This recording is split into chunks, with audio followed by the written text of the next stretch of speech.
Welcome everyone. I got sent some R1 files from a viewer, and I wanted to see how they work through the log file decoder. And this is one of the R1 files here, and one of the things, these two here are my files. I wanted to see how the log file decoder would work. Now, comparing them, if I revisit what's in the log files, there's this sort of header section, and really the only part of it is these first few bytes of data. And here, and we can see that for these ones, they're basically the same as 2A02, 01, 06, 2A02. So these are for the MT09 SP, but if we go to the R1, we can see it's different. So that is sort of positive, because that says, okay, that's one of the ways that Woolich does actually identify it different. This might actually just be a VIN code. Might be not because of bike type, but you know, the bike that actually, I should check that and see if that doesn't decode to the VIN. The other one is this section here. There's sort of a prefix before, well, say prefix, but not really. Before it gets into the data, it's sort of on the tail end of this header section.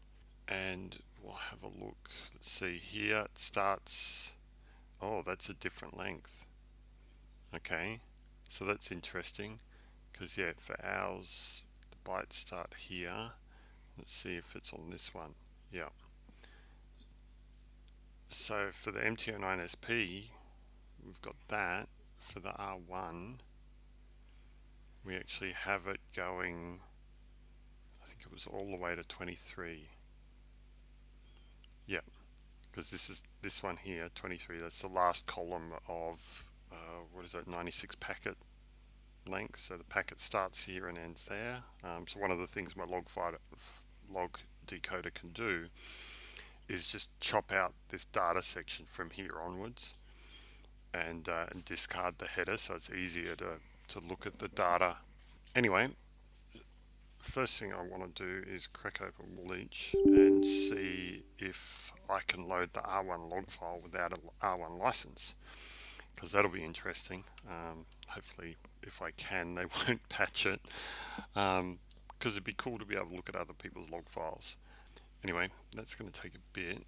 The columns, though, they do look, I know I'm flicking back and forth, but yeah. So this first one was time, and that's looking No, was it time? I think this one was time. Yeah, this one's time in here. Can't remember what this one was. So 01025D01. What do we got here? 01025D01. Ah, so that's static. Okay. And then, yeah, this is time. Now this log here is from a sequence, so I've had it plugged in for a while. Oh no, this isn't my bike. Um, okay, so, well, it's from a sequence of logs. So that's why the time is up higher, if that's the time. But is it going up? CB.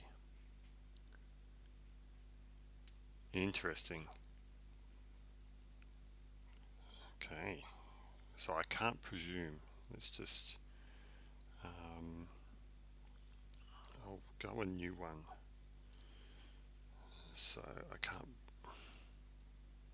yeah, I don't have a license for the, oh, actually, hey, there we go. SP Gen 4. So this will be from Kevin Hope's bike, because it's Australia, Europe, but it's the Australia one. I think the Europe one is like the 0, and the Americas are the ones. Yeah, USA, Canada, and these are Europe, Australia, but the Europe part of the Europe, Australia. So, anyway, I will open up one of these. Doesn't matter, I'll choose that. And let's do data viewer and see if we can open the log file. This will be intriguing. Oh, wow. Okay. So it was happy to load that. and it seems to be happy with what everything is. Let's see, does it make sense?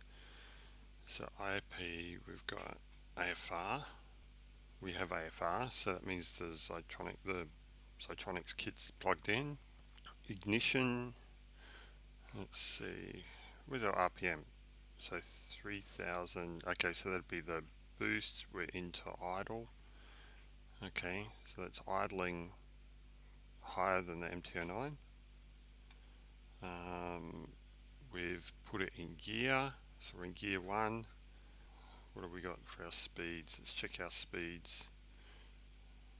Okay, so we've got a little bit of speed. So the clutch has gone out here. We can see this up here. Clutch is in. Clutch has gone in, and we're rev bombing. So yeah, we're not really rev bombing. We're just giving a bit of throttle, just a yeah. Cool.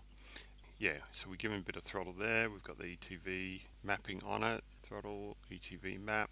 Got our injector durations, which don't tell us much because they're not high enough resolution. Up to gear 2. Got our speed going up.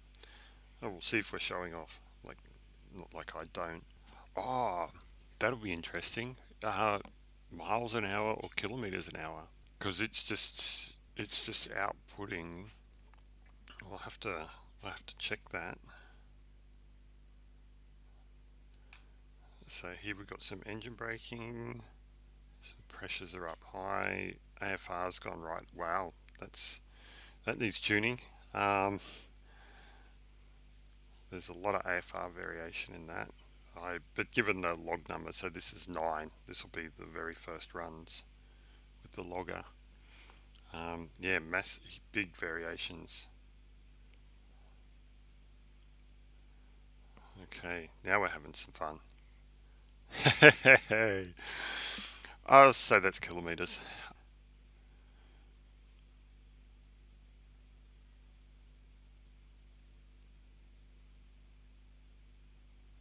Anyway, let's see what we got.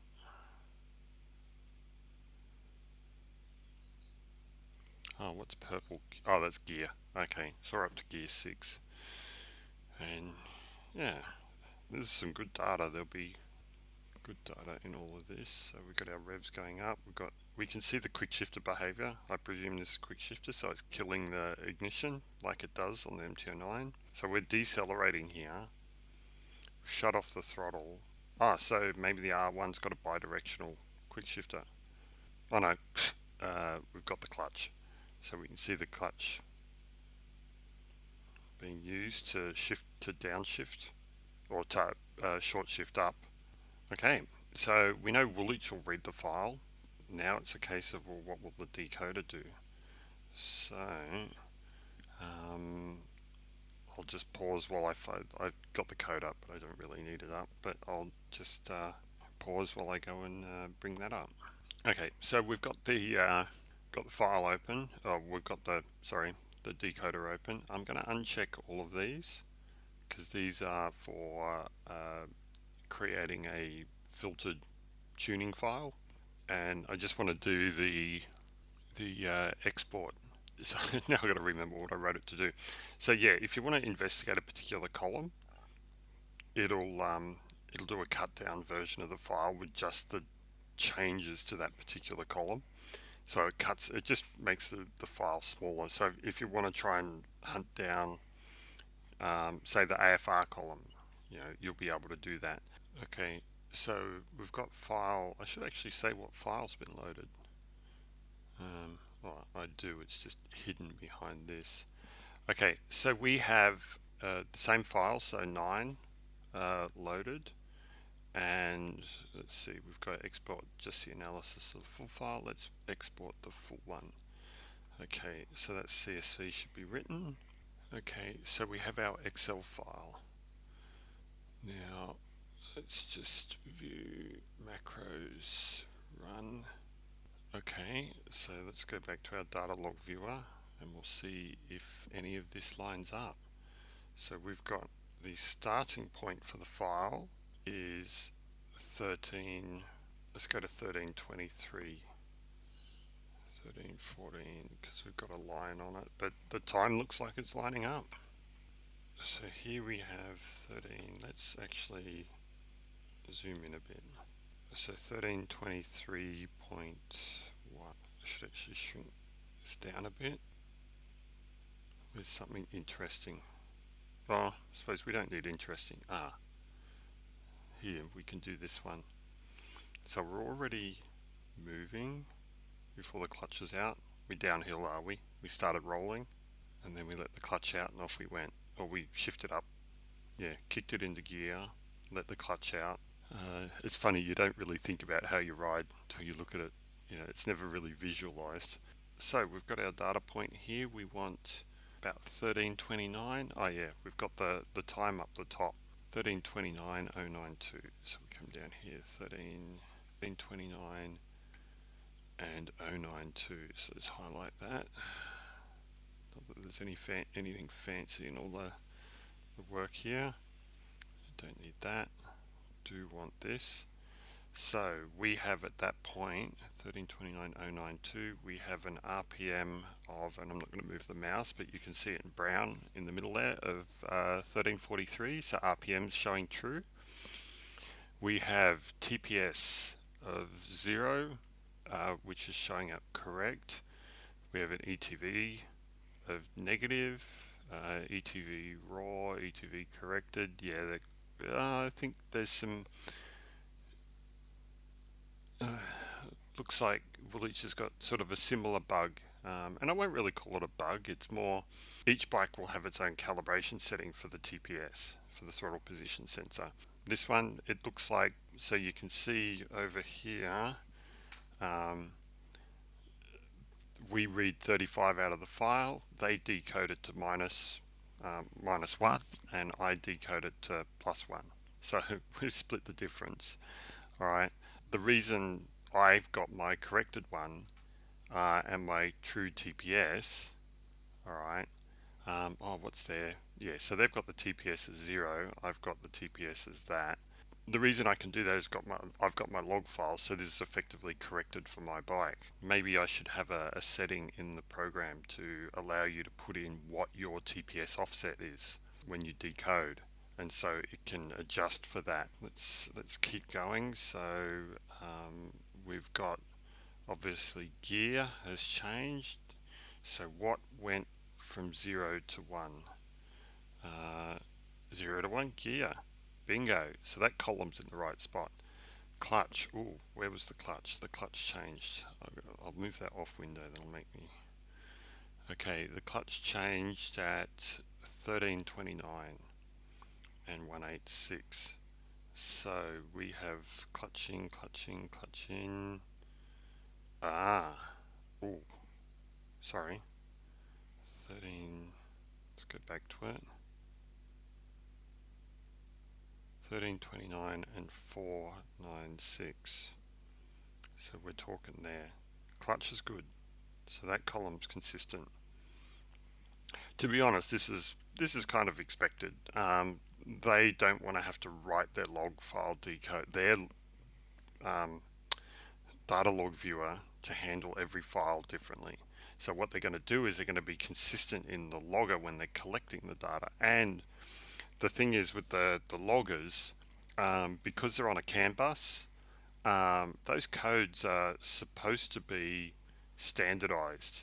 Yeah, even to the point that my little Foxwell ODB2 or OBD, whatever, it can actually tell me about the fault codes and some of these data points, because it can actually see these data points. It can't log them in this volume, but it can see them, and it can give you sort of a snapshot at a point in time for some of these. So we've got, let's get back to our point here. Let's see.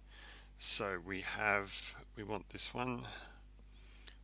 So we've got IAP is 34.2. So we can see that's column I.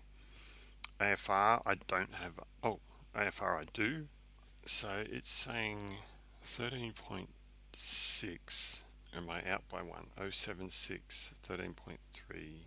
Okay, so AFR remember, is actually delayed. So there'll be a 13.6 in here somewhere. Come on, how far is it delayed? So if I come back in here, settings, exhaust gas offset. So there'll actually be a delay, a time offset from when the AFR gets down to the O2 sensor.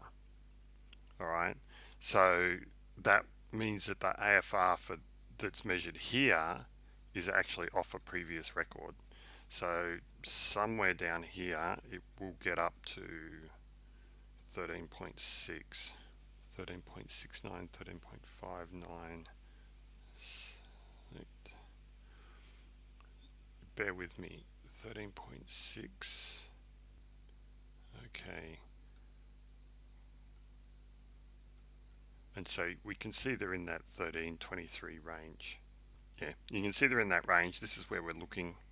So that's consistent. That makes sense. Okay, this one obviously I never quite worked it out. Throttle off, throttle on. That will be interesting. So let's go down to when we can see some throttle position sensors. So we know there's a switch. Bingo. Throttle off, throttle on. So that lines up. So it's detected the throttle being used. So that worked perfectly. This is going to be hard because now we know. So this injector duration. Now that we know that it's close, it's going to be finding the exception. That's going to be really hard. You know, finding the one or two that aren't mapped properly. So milliseconds. This one's actually just the raw time of this converted to milliseconds, so it's easier to sort stuff because computers like that sort of stuff. Okay, we've got our front wheel speed and our rear wheel speed. So let's come back to here. Oops, it's not happy because I have something open. Okay, let's go to this one. So this is 1336. 1336. It's a good set of data there. Let's go for here. Yeah, I think 1336.289. Bingo. Now if we go and look at the log file viewer, 289. So we're here. So TPS is at 13.2. That's what they see it as. So that's mapped perfectly. We've got IAP at 7.4. 7.4 is here. So that's perfect. Now green, we've got ETV at 7.2. We have ETV at 7.2. That's perfect for the Woolich one. It's decoding that perfectly. Let's see. RPM 151557. Okay, so the RPM level's out by 1. Interesting. Not that it matters. Okay, so we have injector duration 3.5. Injector duration 3.5. So it's they're kind of blending the two. Don't know if that's intentional. Actually, I'll take that back. You know, they've taken their snapshot, but that data might have come back. Might be on the order that the ECU outputs them on the CAN bus. So injector duration 3.5, and what else? We've got ignition at 16. So we've got ignition at 16. We've got, let's see, speed, front and rear at 15 and 14. So if we come back here, front wheel speed 15 and 14, and yeah, battery voltage, that looks correct as well. So at this point, I haven't noticed anything that's not reading properly. Engine temperature. Oh, okay, let's go looking. Okay, coolant temperature. So we can see the engine temp. So the bike's obviously been running, but that is indicated by our 13 minutes of whatever. So yeah, we're up to 85. Yeah, so I had engine temp 83. That's looking about right. The speedo value is probably right. So let's go atmospheric pressure. Let's just confirm that that's configuration. So add one. atmospheric pressure. Ooh, let's add to inlet temperature.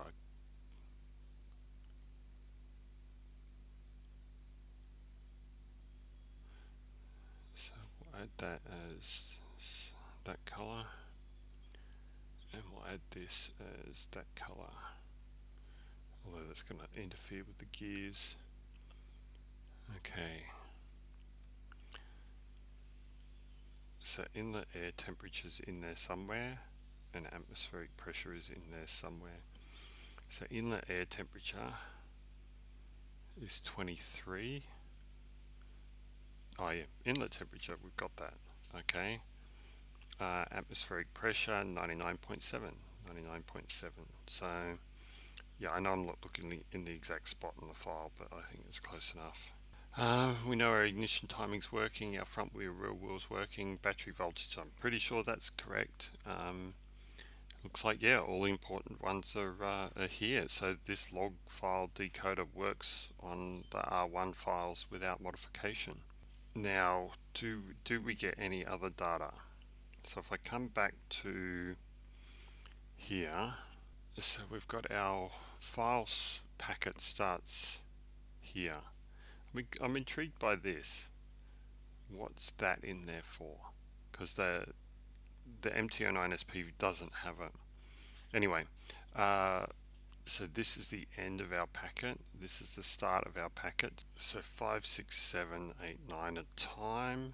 So yeah, these first ones, yeah, they don't change. They're consistent. Oh, are they the same? Yeah, they were the same for. Oh, I bet you that's like a log file format. So they do actually have different formats for different bikes, but for the R1 and say the MT09, both being Yamahas, maybe that's consistent, like a manufacturer code, and then they know that they only have to do for their viewer, like that tells them what format the rest of it, the row is in. That makes sense. So then we have, and that's my file, so that's pointless. Then we have the time. So then, yeah, this translates up and it's progressively growing. Then, let's see, so this is effectively, so it's 0, 1, 2, 3, 4, 5, so 5, 6, 7, 8, 9 is the time. 5, 6, 7, 8, 9 is the time. Well, one of the interesting ones is this actual packet 25. It actually contains quite a lot in it. So this is where we pull out the clutch data and throttle closed. So, and there's other stuff in there as well. Now, let's go to, if we find battery. Battery's 41. Ah, decoded columns. Hey, here's what we want. So battery's 41. Yeah, it's the biggest number.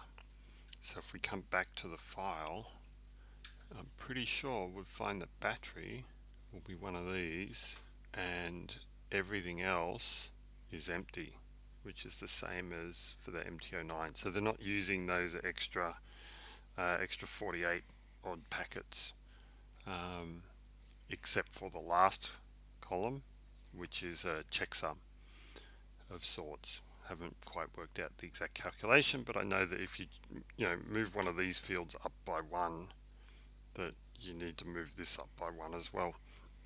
And not all of these fields contribute, like these initial ones, they don't contribute to that checksum. So yeah, at this point it looks like you can decode R1 files with the log file decoder. Probably if you were going to do it, so for tuning, all of these settings, all of these settings should work for filtering out stuff you really don't want going into your auto tune. Hope this is interesting to people, and yeah, if you are doing tuning and you don't have MT09SP and you're not sure that the log file viewer decoder works, well, it does. So it'd be interesting to see some other bikes. Obviously these are two Yamahas, but for the R1, no drama whatsoever. It just, yeah, it's not an issue. So yeah, Thank you.